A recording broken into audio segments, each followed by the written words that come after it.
তোলাবাজি, আয়ের সঙ্গে সঙ্গতিবিহীন সম্পত্তি, অর্থ পাচার এবং প্রায় ১০০ কোটি টাকার সম্পত্তি হস্তান্তরের অভিযোগে গ্রেফতার হয়েছেন তৃণমূল নেতা দেবরাজ চক্রবর্তী।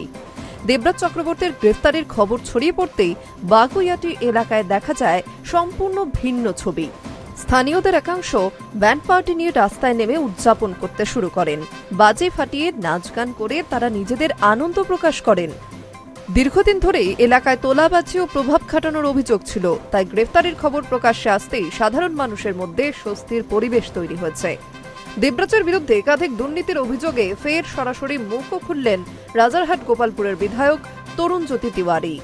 এলাকায় যে আপনি খোঁজ নিন, যারা প্রমোটার আছে, যারা সাধারণ মানুষ আছে, প্রত্যেকজন টর্চারের শিকার ছিল।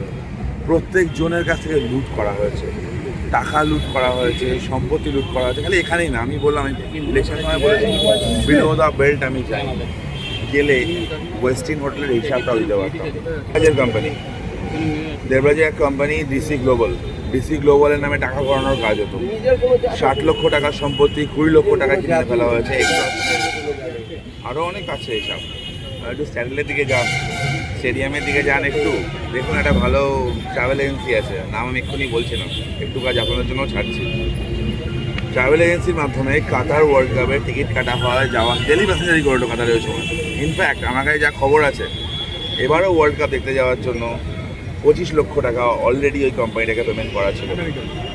ইয়েস, ইউএসএ ওয়ার্ল্ড কাপ দেখতে যাওয়ার জন্য 25 লক্ষ টাকা ওই কোম্পানিটাকে পেমেন্ট করা ছিল। আপনারা খোঁজ নিন কারা, প্রত্যেকে টাকা আছে, রক্তচোষা টাকা, মানুষের লুট করা টাকা। দেবরাজ অ্যারেস্ট হয়েছে, আমার করা মামলাটাই অ্যারেস্ট হয়েছে।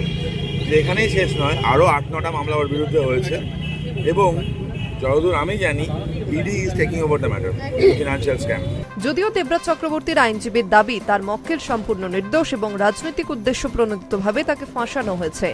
আদালতে সমস্ত অভিযোগের জবাব দেওয়া হবে বলে জানিয়েছেন তারা। এদিকে তদন্তকারী সংস্থাগুলিও এই মামলায় আরও নতুন তথ্য সামনে আসার সম্ভাবনার কথা জানিয়ে তদন্ত চালিয়ে যাচ্ছে। উল্লেখ্য, তার গ্রেফতারের পর তদন্ত আরও বিস্তৃত হতে চলেছে বলে তদন্তকারী সূত্রে খবর। অভিযোগ, দেবরাজের আর্থিক লেনদেন, সম্প্রতি ক্রয় বিক্রি এবং অর্থের উৎস খতিয়ে দেখতে শীঘ্রই তদন্তে নামতে পারে এনফোর্সমেন্ট ডিরেক্টরেট।